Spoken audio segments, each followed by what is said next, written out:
여러분들 혹시 히트쇼크라고 들어보셨나요? 갑자기 몸에 극심한 온도차가 발생하게 되면 혈압이 급상승하거나 급하강하면서 뇌졸중이나 심근경색으로 이어지는 증상을 뜻합니다. 아무래도 온도차와 관련된 쇼크이기 때문에 겨울철에 많이 발생하고 있는데요. 이로 인해 일본에서는 매해 겨울이면 수많은 노인들이 히트쇼크로 인해 안타까운 사고를 당하고 있다 합니다. 며칠 전 일본에 온천 여행을 갔던 70대 한국인이 히트쇼크로 인해 사망했다는 소식이 전해왔습니다. 지난해 10월부터 규슈와 홋카이도 등지에서 관련된 사고로 사망한 한국인들은 3명으로 알려지고 있는데요. 일본에서 이처럼 히트쇼크가 많이 발생하는 이유는 온천 문화가 발달했기 때문이라고 합니다. 특히 노천 온천이 많은 일본의 경우 겨울철이면 외부와 탕 안의 온도가 극심하게 차이나다 보니 혈압 조절에 약한 노인들이 온천에 방문했다 히트쇼크로 사망하는 경우가 비일비재하게 생겨나고 있었습니다. 갑자기 따뜻한 물에 들어가자 혈압이 급하강하게 되고 이로 인해 쇼크가 오는 것이죠. 그리고 사람이 없는 개별 온천도 많기 때문에 갑작스럽게 찾아온 쇼크 때문에 탕 안에서 기절하게 되면서 익사 사고가 발생하는 경우도 허다하다고 하는데요. 실제로 일본에 사는 한국인들의 목격담에 의하면 히트쇼크 관련 사고가 발생하면 온천 측에서도 크게 놀라지 않고 사고를 처리한다고 합니다. 그만큼 일본에서는 일상 다반사로 일어나는 사고라고 할 수 있죠. 그런데 진짜 심각한 문제는 이런 히트쇼크가 온천에서만 발생하는 문제가 아니라는 겁니다. 앞서 설명드린 것처럼 히트쇼크는 차가운 곳에서 따뜻한 곳으로 들어갈 때도 발생하지만 반대로 따뜻한 곳에서 갑자기 차가운 곳으로 가는 경우에도 발생하고 있습니다. 때문에 일본에서는 한겨울 노인들이 따뜻한 물로 목욕 후 화장실을 나오자마자 히트쇼크가 발생해 집에서 사망하는 경우가 매우 빈번하게 생겨나고 있다 합니다. 집에서 샤워하고 나왔는데 쇼크가 온다는 게 사실 한국인들 입장에서는 도저히 이해가 가지 않습니다. 온돌 및 난방 문화가 너무나 완벽하기 때문이죠.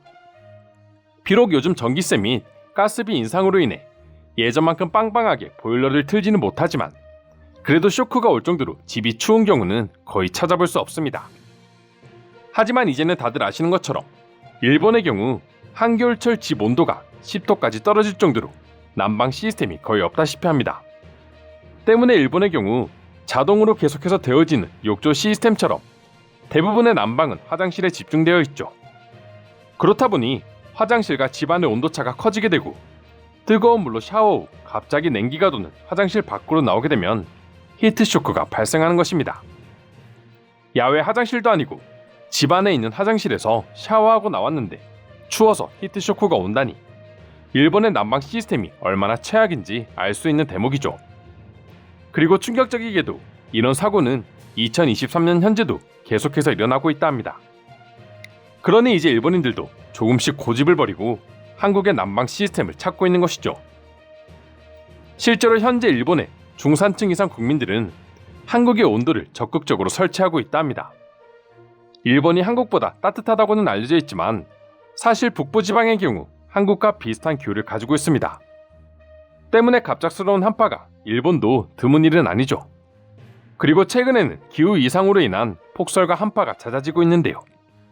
그러나 일본의 주택은 한국과는 달리 한겨울에도 싸늘하기 그지없었습니다. 지금도 가슴 아픈 사고들이 일어나는 이유는 집안 추위에 대해 여전히 아무런 대책이 세워져 있지 않기 때문이죠. 겨울철 일본인들은 방 안에서 슬리퍼나 양말을 신고 있는 것이 필수로 여겨집니다. 한때 한국에선 어르신들이 주로 신는 버선이 일본에서 데이트를 친 이유도 집안에서 신기 위해서였죠. 그런데 일본의 겨울 기온이 계속해서 내려가자 더 이상 버틸 수 없었던 일본인들은 이제는 한국의 온돌까지 찾고 있는 겁니다.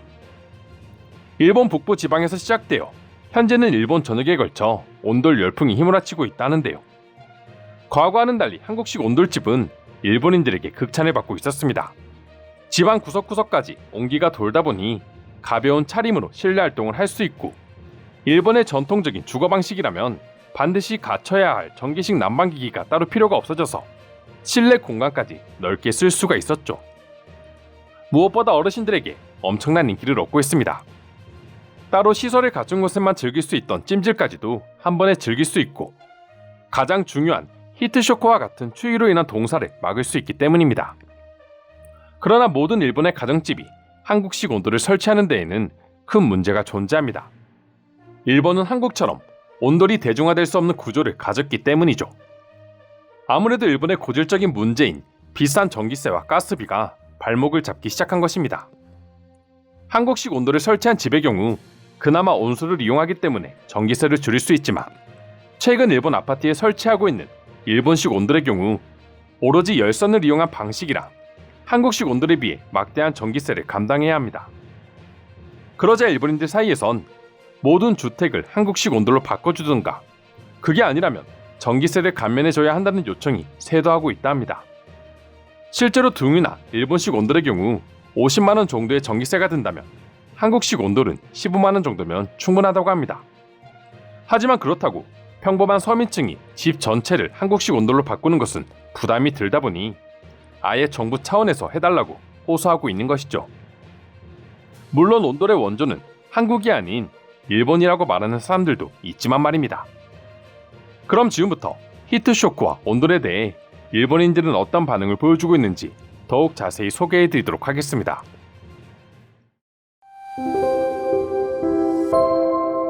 일본의 난방 시스템은 통째로 바뀌어야 합니다. 이제 예전처럼 일본은 따뜻한 나라가 아니에요. 한국의 온돌 시스템을 적극 도입해 집안의 온도를 최소 20도까지는 올려야 살 수 있습니다. 추위 때문에 집안에서 목숨을 잃는 노인들이 정말 많다. 이는 진짜 말도 안 되는 일이지. 정부 차원에서 지원이 필요한 일이다. 전 집에 혼자 계신 어머니의 추위가 걱정되어 겨울이 되면 밤마다 전화를 합니다. 이게 정상인가요? 어차피 전기세가 비싸다면 차라리 온돌을 설치하는 게 낫지. 지금처럼 계속 겨울 기온이 떨어진다면 이제는 근처에 가야만 열기를 느낄 수 있는 일본의 난방기구는 쓸모가 없다. 욕조에서 하루 종일 살 수도 없잖아.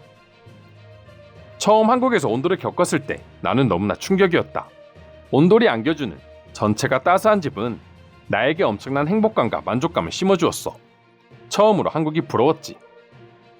저도 한국에서 온돌을 경험하고 부모님 댁에 큰맘 먹고 온돌을 해주었고 부모님 역시 너무나 만족합니다. 정말 부럽네요. 저희는 그럴 형편이 되진 않아서 걱정입니다. 전기세 때문에 원래 있는 난방기구도 아껴서 쓰는 형편이에요. 다들 꼭 겨울철에는 히트쇼크를 조심했으면 합니다. 이젠 생존을 위해서라도 난방이 필요합니다. 제 어린 딸은 어느 날 발에 동상이 걸려서 급하게 병원에 간 적이 있어요. 우리야 추위를 참는 것이 익숙하지만 어린 딸이 동상에 걸린 것을 보고 보일러를 설치하지 않은 걸 너무나 후회했습니다. 저는 비싼 돈을 주고 한국식 온돌을 설치한 것에 대해 조금의 후회도 없습니다. 물론 비싸기는 하지만 20년을 내다보았을 땐 한국 온돌이 훨씬 저렴하다고 생각해요. 난방 때문에 목숨이 왔다 갔다 하는데 그깟 돈이 뭐가 중요하겠어. 현재 일본의 최신식 아파트를 보면 한국처럼 온돌 느낌의 난방 시스템을 운영하고 있는데 효율은 최악입니다. 전기세를 잡아먹는 괴물이에요. 대체 왜 한국식 온돌을 쓰지 않았는지 이해할 수 없습니다. 그냥 한국을 따라하는 것 자체가 싫은 거겠죠. 어차피 아파트는 부자들이나 살 테니 돈 걱정도 하지 않을 것이고 말입니다. 한국은 어떤 집도 온돌이 기본이다. 적어도 우리나라처럼 얼어 죽을 일은 없는 거지. 대체 일본은 이를 어떻게 해결할 것인가? 이상으로 일본에서 벌어지고 있는 충격적인 집안 히트쇼크에 대한 내용 소개해드렸습니다. 오늘도 끝까지 영상 시청해주셔서 감사드리며 여러분들의 구독과 좋아요는 영상 제작에 큰 힘이 됩니다. 이상 종크TV였습니다.